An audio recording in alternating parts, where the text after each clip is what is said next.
Great, so thanks for having me. I took Spanish in school, but I think it's better if I speak in English.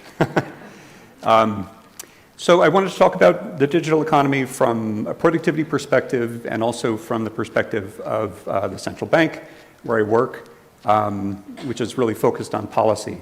So the reason we care about productivity, of course, is that it enters into our estimate of potential output for the economy, right? And if we don't know potential output, we don't know slack. If we don't know slack, we have a hard time figuring out the direction that inflation is going, right?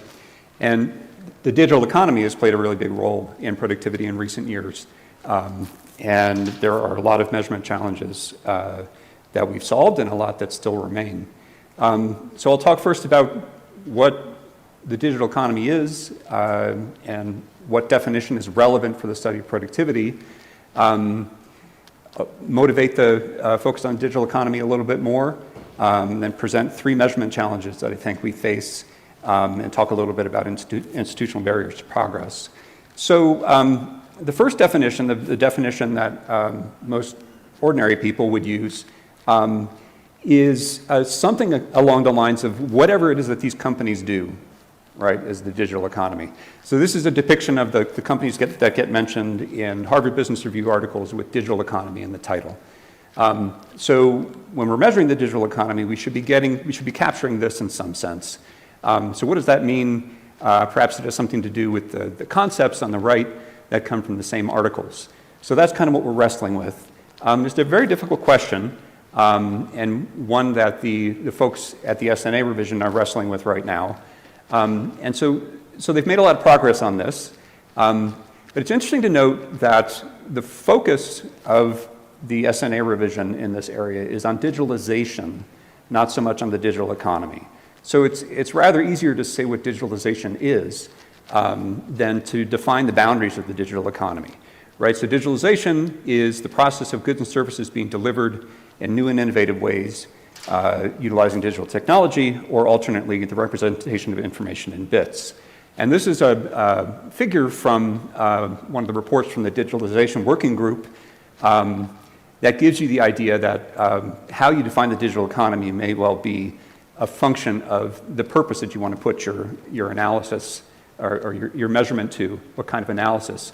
So at the core, you have the traditional capital goods, hardware manufacturing, software, telecommunications, information services, which are really just capital service flows from digital capital, right? And then as you get broader and broader, you start to encompass the kinds of things that Tina mentioned, e-commerce, e-business, these things that are services delivered with extensive use of IT capital. So it's not clear. You might make the argument that almost everything in the economy is digitalized, and it's difficult to say exactly where to draw the line. Now, somebody has to do that, and BEA has in a very sensible way. This is just a depiction of the data that Tina presented. They include production of infrastructure, IT hardware and software, e-commerce, and price digital services, and you can see that it's a growing share of the U.S. economy in recent years. But as a growth accountant, you might be interested in a rather different approach.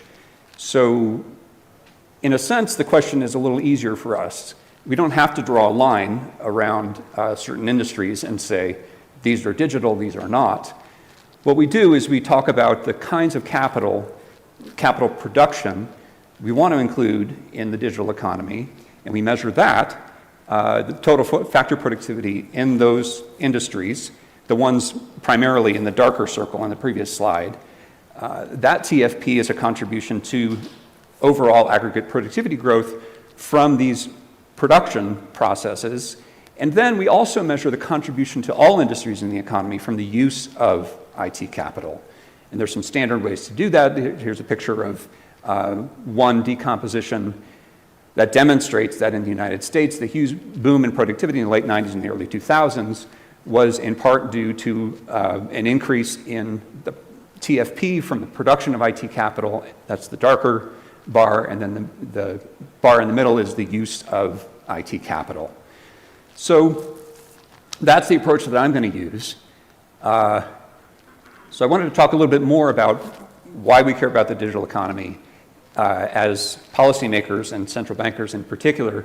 So I mentioned sources of economic growth on the previous slide. The production and use of IT capital boosted aggregate productivity growth in the period that I showed you in the middle, but that contribution has dropped off quite a bit in recent years, and this is a bit of a puzzle.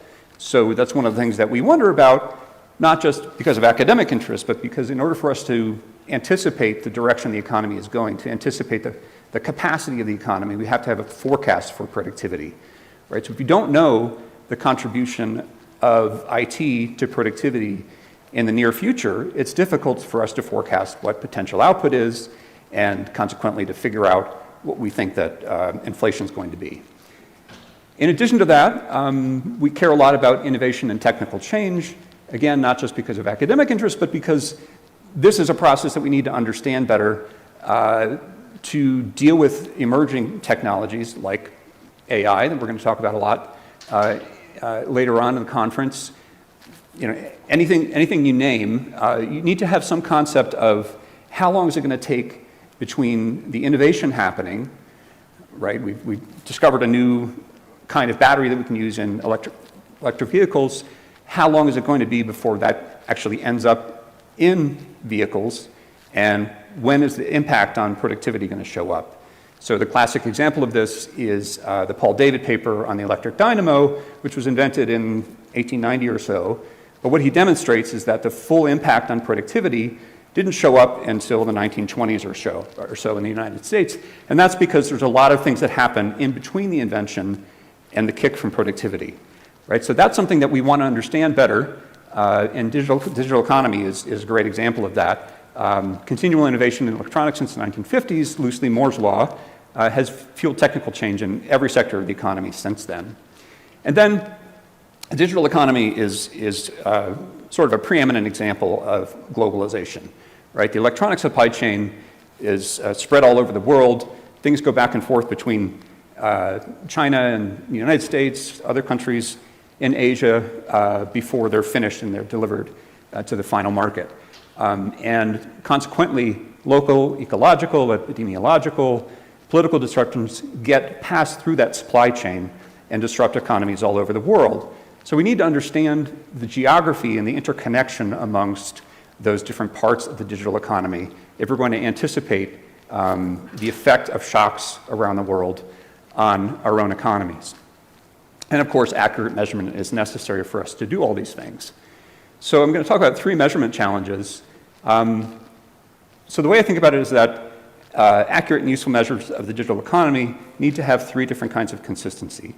So there needs to be consistency of measurement across different kinds of capital, right? Tangibles versus intangibles, different kinds of tangibles, different kinds of intangibles, symmetric treatment for the high volume production of things like cell phones and the low volume production of things like MRI machines. Like they all have to, you have to account for the digital contribution to the quality of those goods symmetrically across all these things if you're going to get analytical results that you can believe. We also need time series consistency, and we need time consistency over a long period of time. Like I mentioned the Paul David example, it takes decades for these things to play out. This is something that gets less attention than it should, I think. And then we need geographic consistency for things like supply chain questions. So I'll talk about consistency across capital types first. So on the lower right, you can see the production of IT hardware and software. That's where the TFP I mentioned is showing up. But then all of the gray shapes include capital that's being used in different parts of the economy.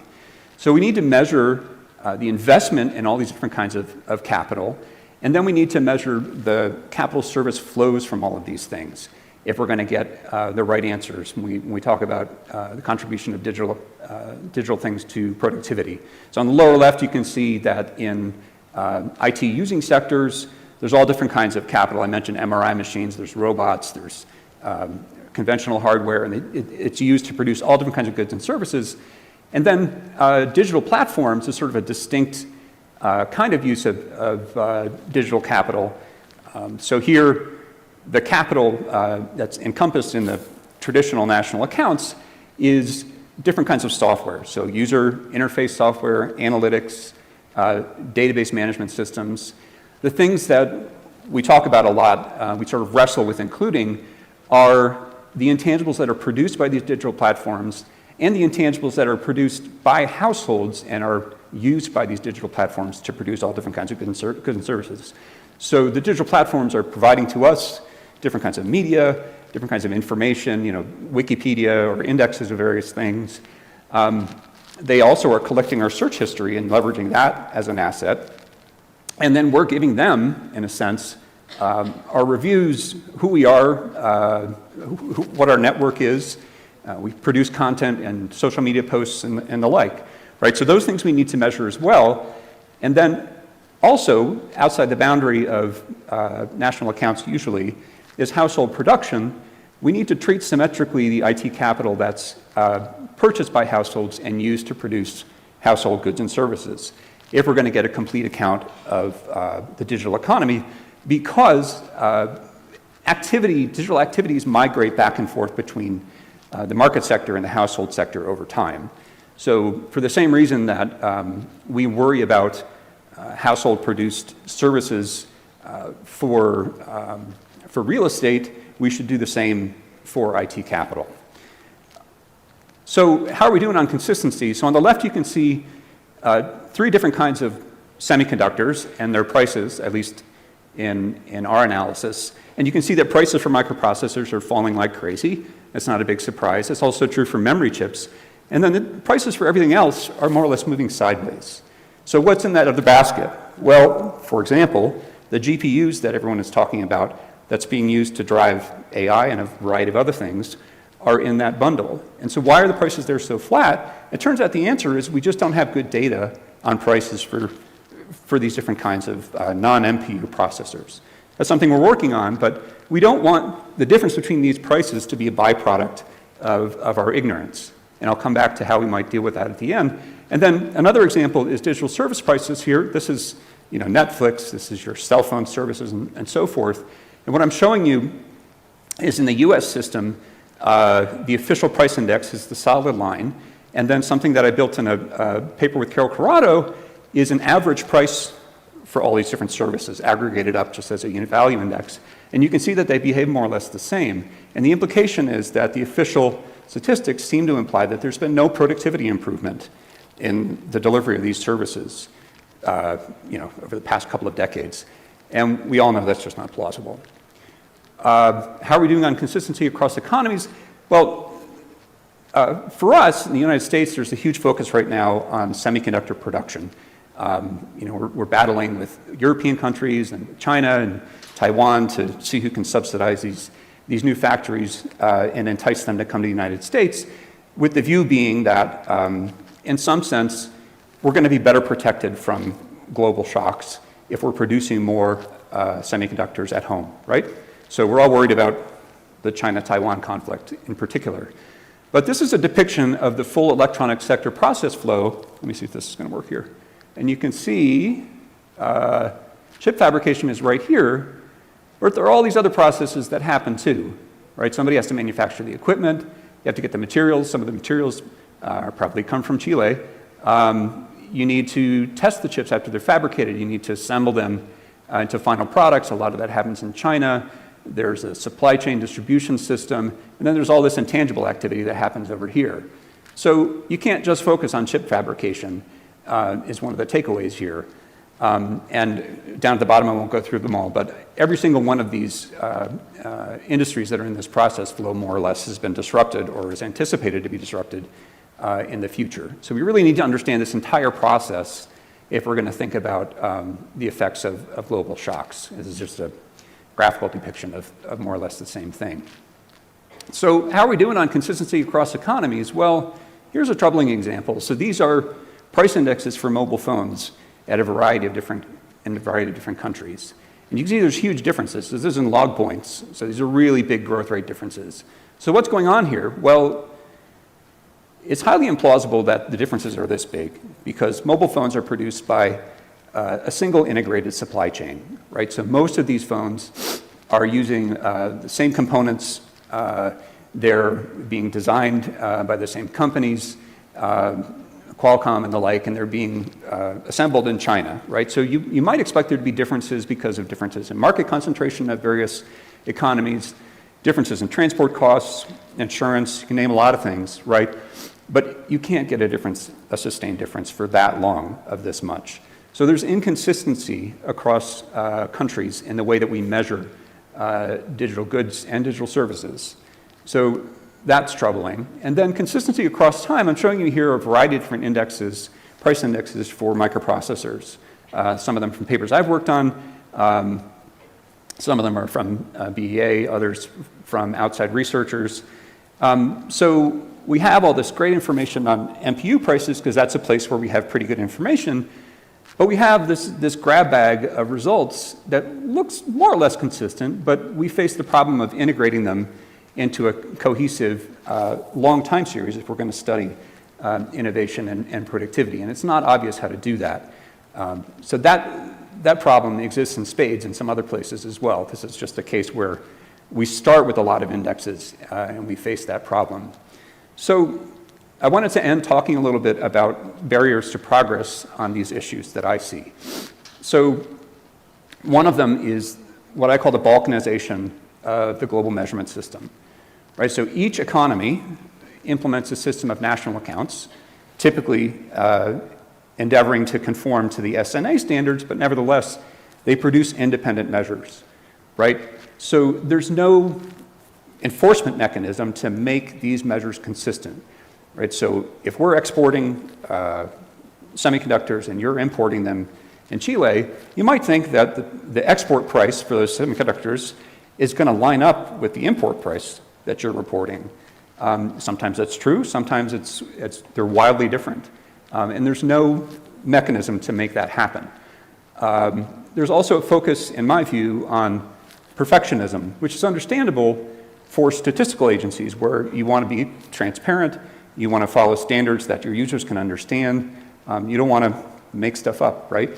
But if you work in a central bank and you work for policymakers, they're not willing to wait, right, for 10 years for us to figure out how to measure natural capital and put it into the national accounts, right? They want the best answer you can give them today. They want to know how you got the answer, right? So, and part of that answer is going to be official statistics, but part of that answer is going to be all other different kinds of things, right? It might even be, we've been looking on Twitter and a lot of people are talking about AI, right? So as long as you're transparent about where you're getting the information, they're fine with that. What they're not fine with is saying, well, this half of the economy is measured really well. We know this half of the economy is not measured very well. And when you aggregate them, here's the answer you get. That just doesn't cut it, right, if you want to make policy. So that kind of perfectionism is appropriate in some settings, but not in a central bank policy setting. And this is what Bertrand Russell called islands of knowledge in a sea of nescience, right? So we have these precious estimates of the goods where we have really good data and really good methodology, and then everything else we're sort of like, oh, well, the way the BLS does it is a little bit kludgy, but, this is their results and this is what we have. And the last problem I see is a recency bias, which is a tendency to believe that current innovations are more remarkable than historical ones. I think AI is really great. There's a lot of focus on AI. I have to spend a lot of my time talking about AI in my job. But it's also the case that innovations, as Bob Gordon would say, in previous decades were remarkable as well. And if you don't pay appropriate attention to the history of innovations, if you just focus on what you're getting in the present, what you'll find is that as you measure things in the current world better and better, typically what happens in the digital economy is you find that prices are falling faster and faster, and real output is growing faster and faster, and the contribution to economic growth is bigger and bigger, right? But if you look at work by, for example, Bill Nordhaus, the prices for computing have been falling at the same rate since roughly 1950, right? Which is like 20 years before Moore's Law, right? So this is long before solid-state electronics became the rule of the day. So we need to think about the entire history of the digital economy and other kinds of innovative sectors as well, if we're going to get sensible answers to the questions that were asked by policymakers. Okay, thanks for your attention. I'll stop there.